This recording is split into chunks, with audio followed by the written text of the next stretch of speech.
Stop right there. The officer's voice cut through the marble lobby of the courthouse like a thunderclap. Every head in the security line turned, eyes snapping to the uniformed man blocking the entrance.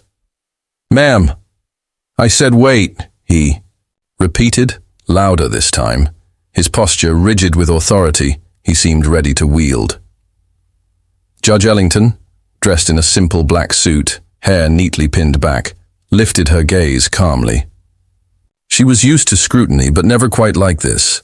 A suspicious, unwavering stare that pinned her as if she were trespassing. A hush settled across the crowd. Some whispered, some looked away. She felt a tremor of adrenaline but didn't flinch. "You don't belong in here," the cop insisted, stepping forward, blocking her path. He had no idea who she was, only what he assumed. And what no one realized? She was about to change everything. Drop a comment if you believe respect should never depend on appearance. Tell us where you're watching from and hit that subscribe button right now. This story gives the best instant karma you've ever seen. You don't want to miss what happens next. A chill ran through the echoing hall as the officer's words clung to the air. "You're not cleared for this area." People in line glanced around, some frowning, others shifting uncomfortably. The security checkpoint had seen its share of tense moments, but never quite this open a display of bias. Judge Ellington noticed the young clerk behind the desk, who seemed too stunned to intervene. The tension hung thick. She recognized the look in the officer's eyes, a mixture of suspicion and hostility, the kind that brewed from deep prejudice. Despite her years on the bench, she felt a knot twist in her stomach. She'd spent countless hours ensuring justice in that very courthouse. Yet here she stood, singled out, forced to prove her right to be present in a building where she presided over cases each day. The cop's entitlement radiated off him, as though his uniform gave him carte blanche to question anyone's right to exist. She could almost taste the quiet shock pulsing through the onlookers. Some pulled out phones, unsure if they should film. Others whispered in hushed tones, Is she? No, can't be." The officer gave her a once-over, pausing at her dark skin, his eyebrows rising as though he'd found the reason he needed to call her out. He spoke again, louder, so the entire lobby could hear. "I'll need to see some ID, and you'll have to follow me for additional screening." She exhaled slowly, setting her briefcase on the floor. As she reached for her identification, she sensed the weight of every stare. This was more than an inconvenience. This was a humiliation, powered by prejudice. She steadied herself. Because if there was one thing she'd learned on the bench, it was that justice must shine brightest. In the darkest moments, Judge Ellington offered her identification with a measured calm. "Officer, my name is..." He cut her off. "I said follow me," he barked, ignoring the ID she extended. His voice echoed through the corridors, drawing more curious onlookers. She tried again, softer but firm. "Sir, I understand protocol, but if you'll just look..." He scoffed loudly, snatching her ID out of her hand. "That's enough." He took a hasty glance, but his face betrayed no recognition. "These badges can be faked," he muttered, under his breath. Anger stirred in the pit of her stomach, but she refused to let it surface. She'd seen how quickly a harmless situation could escalate, especially for people like her, who faced added risk in moments of conflict. Instead, she managed a steady, almost gentle tone. "Officer, please. This is a misunderstanding." But he seemed fixated on a narrative he'd already decided. "Misunderstanding, huh?" He waved her ID dismissively.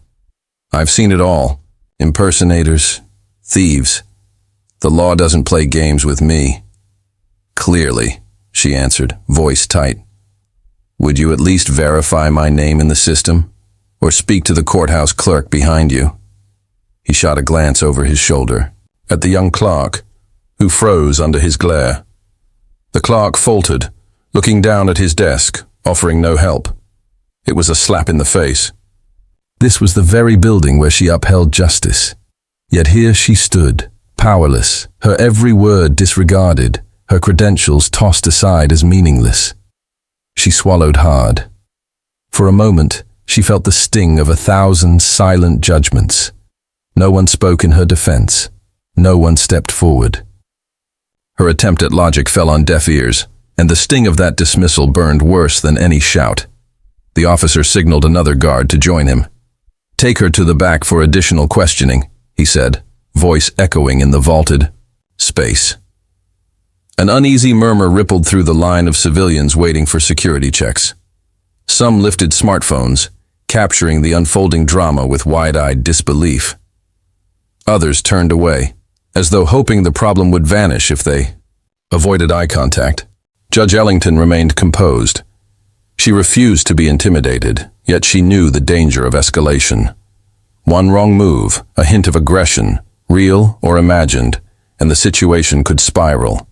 The second guard approached, hesitating when his eyes landed on her ID, still gripped in the first officer's hand. He recognized her name. "Wait, is that—" he began, only to be cut off by the overzealous cop. "You have your orders!" the cop snapped, his voice shaking with either adrenaline or fear of being undermined. The tension spiked. People whispered, "Oh my God, they're actually dragging her off?" Another onlooker. "This is insane. Does he even know who she is?" A silent storm brewed behind Judge Ellington's composure. Her pulse thudded in her ears, but outwardly, she radiated calm, a composure she'd carefully mastered over years on the bench. She noticed a few braver souls step forward, phones raised high. Evidence, she thought, can be powerful. "I have nothing to hide," she said. Her voice carried a steady weight, like a bell in the hush. "I will comply with any reasonable request." The cop squared his shoulders, determined to press on. "Then let's go," he commanded, jerking his head toward a side corridor. Even the second guard looked torn, his gaze flicking from the ID to Judge Ellington's face. But he said nothing. The power dynamic was clear, and the racist cop seemed intent on making her vanish from public view. They led Judge Ellington into a small, stark back room, a place usually reserved for detainees. The door clicked shut behind them. A single fluorescent light buzzed overhead, casting harsh shadows. Before the officer could speak, her phone vibrated on silent in her jacket pocket. She calmly lifted her hand. "I need to take this," she said, her voice unruffled. The cop scoffed. "You'll do nothing until I say so." Judge Ellington let a hint of steel edge into her tone. "Actually," she said, "I will take this call." She retrieved her phone. The cop reached out to snatch it, but the second guard caught his arm. Something about the quiet confidence in her voice made him hesitate. In that fragile pause, she pressed, "Accept." "Ellington here," she said into the phone. "Yes, I'm currently being detained in the back security room." A quiet reassurance flickered in her eyes. "Yes, please confirm my identity." The officer frowned, growing impatient. "Who do you think you are? The mayor?" he sneered, eyes darting to the second guard, who now looked thoroughly uneasy. Within seconds, the second guard's walkie-talkie crackled. "Central desk here. We just got a call from the chief judge's office. Is Judge Ellington with you?" Silence. Then the cop's face went pale. Judge Ellington lowered her phone, meeting his gaze. "You were saying?" she asked softly. He blinked hard, swallowing the shock. "You're a judge?" His words tripped out, as if they physically pained him. A new tension filled the room. Everything he thought he knew flipped upside down. The power dynamic quivered in the air, threatening to shift in an instant. He stared, momentarily speechless, at the very woman he'd tried to humiliate. Judge Ellington slipped her phone back into her pocket with deliberate poise. Slowly, she extended her hand for her ID. The second guard, eyes downcast, offered it back apologetically. In that moment, her true status became crystal clear. She wasn't a lowly defendant. She wasn't an intruder. She was Judge Adriana Ellington, known throughout the state for her landmark rulings on civil rights and fairness in law enforcement practices. The irony was thick in the air. Beyond her formal title, Judge Ellington carried an aura of integrity. She'd presided over major cases involving police misconduct, offering balanced judgments that set precedents for accountability. Her quiet strength had been her hallmark on the bench. Never loud, never rash, but unyielding in the face of injustice. And here she stood, a living testament to both the weight of authority and the vulnerability of any individual facing prejudice head-on. Even as the racist cop fumbled for words, she maintained her composure. The officer's cheeks flushed. His hands trembled slightly. He opened his mouth, but whatever excuse he tried to form died in his throat. The second guard was the first to speak, voice hushed. "Your Honor, I'm sorry. I didn't realize—" She nodded slowly. No one did, and that's precisely the problem. Her gaze flicked to the first officer, who still seemed paralyzed with disbelief. His arrogance had disintegrated, replaced by a dawning dread of professional consequences. Judge Ellington turned to face him fully. "I see your approach to doing your job," she said evenly. "I think it's time you see mine." In that moment, the atmosphere shifted. Respect radiated toward her, not from her judge's robe, but from the unwavering dignity that had endured every insult and assumption, and remained unbroken. Judge Ellington's voice was measured, but every syllable carried the gravity of her position. "Officer, I want your name and badge number," she said quietly.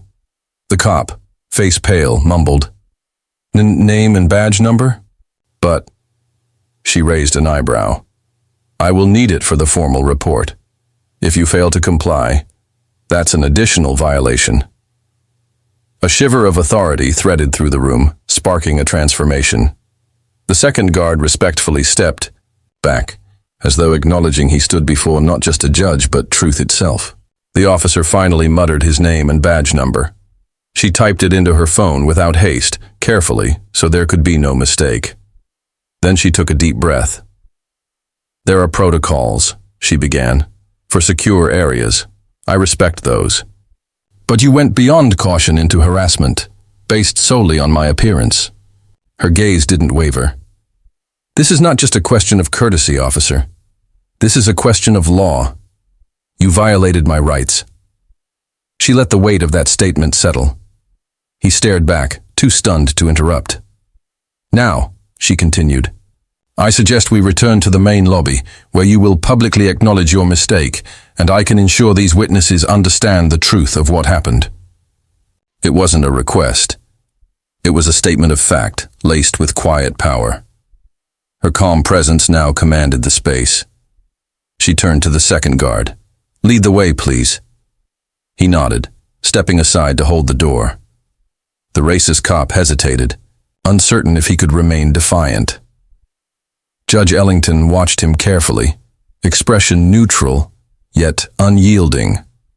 In a single moment, she'd shifted from detainee to decision-maker, and with that, she guided them both back toward the very crowd that had witnessed her humiliation. Only now, the scales of justice tipped unmistakably in her favor. They emerged from the back corridor into a hushed, expectant lobby. Cameras were still rolling. Eyes flicked between the officer and Judge Ellington in stunned confusion. Word must have spread. The lead security manager hurried over, face tense. "Your Honor, I'm so sorry. We just received notice." She lifted a hand gently to quiet him. Stepping forward, she addressed the gathering crowd in a measured tone, ensuring her voice carried. "Thank you for your patience. My name is Judge Adriana Ellington, and I had every right to be here today." Her gaze slid to the officer, who shifted uncomfortably. "Unfortunately, I was detained because of a misunderstanding." The cop swallowed hard. He opened his mouth, but no words came out, only a weak croak of attempted explanation that died on his tongue. All around them, tension turned to astonishment, then relief. A slow wave of realization washed over the spectators. The cop who had been so quick to judge had in fact humiliated the very person responsible for upholding the law in that courthouse. Judge Ellington continued, "I trust everyone here will remember this moment, not as a spectacle, but as a lesson on prejudice and its costs." She let her words breathe. Justice is for all. It does not bow to appearances, assumptions, or biases. Some in the crowd broke into soft applause. Others stood quietly, reflecting on what they'd just witnessed. The officer's face burned with shame. But there was no gloating in Judge Ellington's eyes, only the unwavering strength that had guided her through the ordeal. This victory belonged to everyone watching, everyone who'd ever been singled out for who they were. In that resonant silence, true justice had been served. And for the officer who once seemed invincible, he had never looked so small. In the days that followed, the courthouse security footage found its way online. Within hours, the clip went viral. A black judge being profiled by a uniformed officer inside her own workplace. Outrage lit up social media. Demands for policy reviews and public accountability echoed across state lines. Officials scrambled to implement new training protocols, focusing on implicit bias and racial profiling. The courthouse administration issued a formal apology, not just to Judge Ellington, but to the community at large, acknowledging a deeper systemic issue. Judge Ellington, for her part, remained dignified in every statement she gave. She refrained from personal attacks, emphasizing instead the need for institutional change. In interviews, she spoke of empathy and understanding, reminding the public that one person's fear or prejudice can't overshadow the rule of law. As the story gained traction, she saw an outpouring of support from people who had felt voiceless or marginalized in similar situations. Her measured response became a beacon, teaching by example that dignity was not a privilege, it was a right. Slowly, shifts began to take shape. Security checkpoints revised their guidelines. Officers underwent mandatory de-escalation and anti-bias training. Community leaders engaged in open forums discussing racial prejudice in government spaces. The ripple effect was undeniable. Through it all, Judge Ellington carried herself with unshakable composure. Whenever asked if she felt vindicated, she would simply say, "Justice doesn't belong to me alone. It's for every single person who steps into that courthouse, and every person outside it too." She didn't need to boast about her victory. She simply continued her work, transformed, and in turn, transforming the system that had tried to dismiss her worth. The final image, Judge Ellington walking away from the courthouse, head held high, leaving behind not just a viral moment, but a legacy of needed change. Have you ever witnessed someone being judged before they spoke a word? Would you have stood up for her? Do you believe dignity is a right, not a reward?